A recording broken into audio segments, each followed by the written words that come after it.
تاسو ډېر ښه راغلاست وایو، تاسو ته خوش آمدید وایو او دا ډېره ښه خبره ده ځکه چې افغانستان او بیا په پاکستان کې ځینې موږ پښتونخوا کې اوسېدونکي خلک موږ په هر لحاظ سره یو بل سره تړلي یو، د عقیدې په لحاظ سره، د ژبې په لحاظ سره، د کلتور په لحاظ سره. او دا موږ چې لیدو په ټوله دنیا کې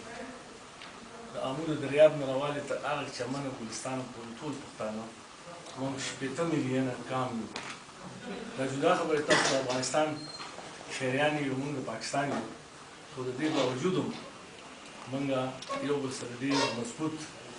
تړون لرو د ژبې، کلتور، عقیدې په هر حواله. او دنیا کې د دنیا تاریخ وګورو نو دومره غټ کام په دنیا کې نشته لکه موږ چې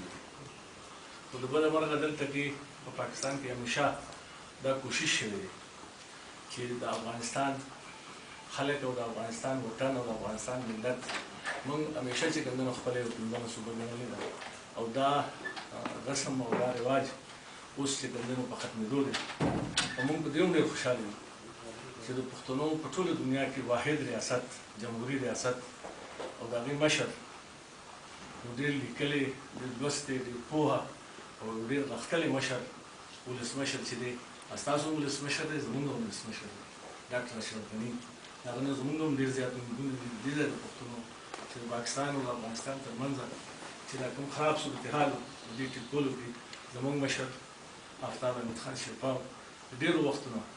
افغان امن پیس کانفرنس او افغان امن جرګې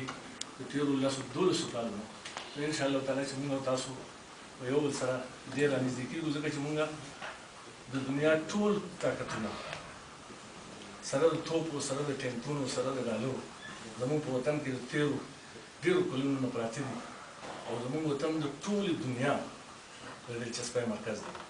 که په افغانستان کې پښتانه دي او که موږ دلته پښتانه دي، پکار دی چې اوس داسې مشران لکه ډاکټر اشرف غني، زموږ مشر آفتاب احمد خان شیرپا، داسې خلک راشي چې د دنیا د کومه دلچسپي زموږ په وطن کې ده چې دا موږ د خپل کام په کار راولي او دلته د امن او د سولې پیغامونه تاسو ته ډېر زیات خیر